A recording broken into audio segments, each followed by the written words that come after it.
what are the best core strengthening exercises for beginners? They are the ones that use the core as it's designed to be moved. And what we're going to look at in this tutorial, first of all, is how the core is designed.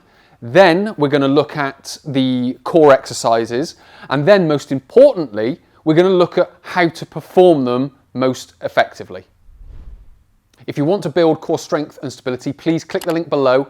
Go to my How to Build Core Strength and Stability 12-week online program, where we cover what we're going to talk about in this tutorial, but in a 12-week program that's guided for you. It's all body weight, and it will take you from beginner to advanced in 12 weeks. How is the core designed? Number one, it's one unit, which is made up of individual muscles. Now, what we usually do in exercise is we take each of these individual muscles and we create an exercise for them. So for the erectus abdominis, we've created the sit-up and the crunch. For the obliques, it might be side bends. For the QL as well, it could be side bends. For the obliques, it could be a twisting exercise. For the back extensors, we've created back extensions. So you would assume that your core is going to get stronger. But what we're doing there is we're treating our core as multiple muscles. We need to choose exercises that use multiple muscles and create one unit. That's how your core gets stronger. Number two, it needs to access multiple tissues, and that means muscles, fascia, tendons. How we do that is, again, not necessarily through those individual sort of crunching or twisting type of exercises. We need to use other factors, and when we come to looking at the exercises, that's what we're going to talk about. So number one, it needs to be one unit. And number two, we need to use all the different tissues within that one unit, the muscles, the fascia, and the tendons. Number three is that the fibers of these muscles, fascia, and tendons, they cross fiber. So they go across each other. So when we're performing sit-ups, side bends, twists, whatever it might be, back extensions, we're only accessing the muscles where the fibers run in that direction. But when we use multiple muscles, what the muscles have to do, in their three layers, they have to lock down. So they aren't working individually, they're working together. Because what they're not doing is creating that agonist, which crunches and shortens here and lengthens here. What we're doing is we're getting the muscles at the front and the back all to lock down and compress the area. So what we're doing is we're creating a much more solid cylinder. So you've got the intra-abdominal pressure pushing out, you've got the muscle contractions sort of compressing inwards, and that creates your core strength. And then number four, we need to knit all these muscles together. And how we do that is by initially keeping it static, but what we need to develop it into is different movements. So we spread the load, so as the load moves, so does the tension and the load of the weight that we're using, albeit body weight or an outside weight like a kettlebell or a dumbbell. So we need to bring all these four things together to be able to not only choose the right exercises, but to work the core more effectively. So starting at the beginner level, how do we do this? So as I mentioned, we need to start simple. We don't want to go too elaborate too soon, because that's like me throwing you in at the deep end and then you treading water and just trying to survive.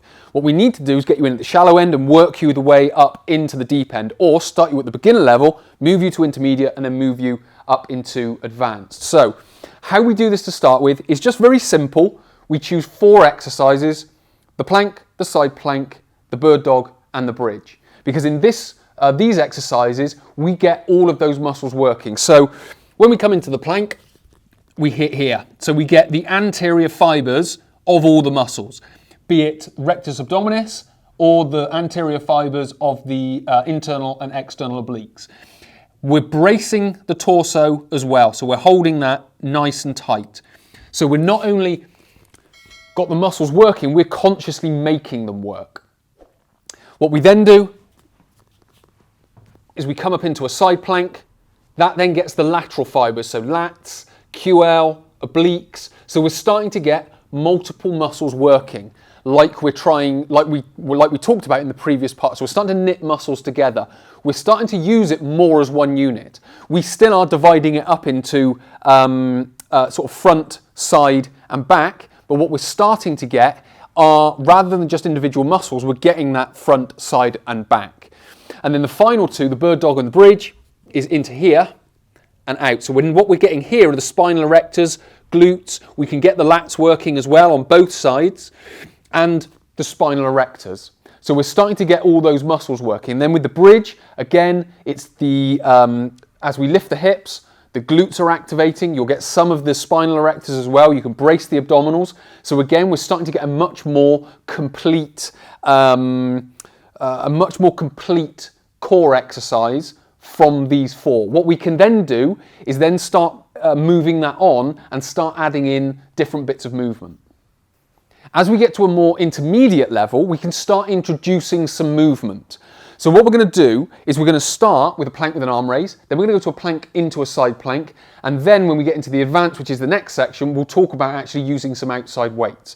So with regards to plank and arm raise, what we're doing is we're coming into this position, we're lifting an arm up, and we're holding the position of the pelvis and the torso. Now, why is this an effective core exercise? Because it's starting to knit these muscles together. Because when I lift an arm up, or when I'm in the plank, it's the anterior fibers. As soon as I lift an arm up, what you'll find is the load will spread to one side. Then I put the arm down, it will go back to the middle. Then when I lift the other arm up, it will go back to the other side. So you can start to see how I'm moving the load around and starting to knit these muscles together. Now, the muscles aren't moving. All they're doing, so these cross fibers are still compressing, so it's still doing everything that I talked about. It's still compressing, but it might just compress a little bit more when I lift an arm up, and then release and compress the other side when I lift the other arm up. So what we're not doing is using individual muscles, we're just using the muscles more effectively, holding the position of the spine and letting the core do what it does best, and that's compress down and hold strong. The second exercise here is the side plank, the plank up into a side plank. So now, although we've started using sort of the movement of the arm to create some changes in the core, what we're actually doing now is moving and spreading it using movement. So we come down into the plank here, we do exactly the same like that, but then we roll up. So now it's all down the side. When I roll over, I can feel it there, and it comes back to the middle. Change the arm over, it's in the middle, it goes to the side, and it's up into the side plank, and then back down. So you can start to see how those four aspects of the core, so using it as one unit, using all the different fibers or tissues, the cross-fibering and the knitting it all together starts to come together over how I've structured the 12-week program, because we start bodyweight with simple exercises for the beginner. Then we build up through the 12-week program into the intermediate level. Then when we get to the end of the 12-week program, the intermediate and advanced workouts open up, and you can start to access those. So what we're going to do now is move into that section, so the advanced section, and talk a little bit more about using certain outside weights to be able to create better core strength. And we're going to do that using a kettlebell. We're going to start simple, and again, we're going to build it up. So we're just going to start in this position, and it's just a case of passing it around the body. But again, what you'll find as you pass it around, as you move it round, the muscle tension will essentially follow the weight round. So you can go around one way, you can change direction, you can alternate between left or going clockwise and anti-clockwise.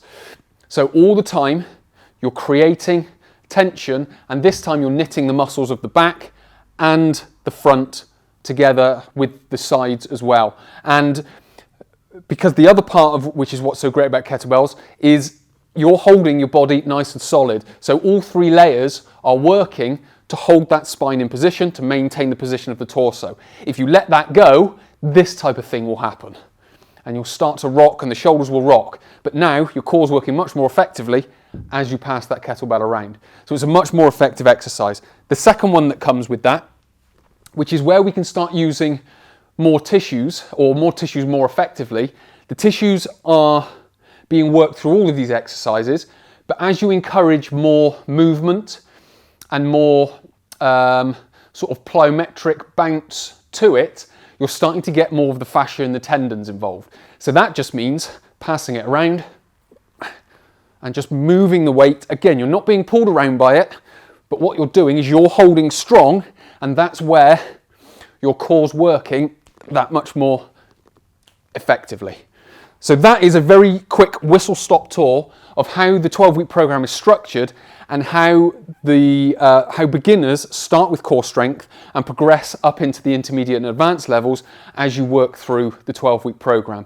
So again, if you want to get involved in the 12-week program, just click the link below, go through to the page, you can sign up there and then the first workouts will be available to you right away.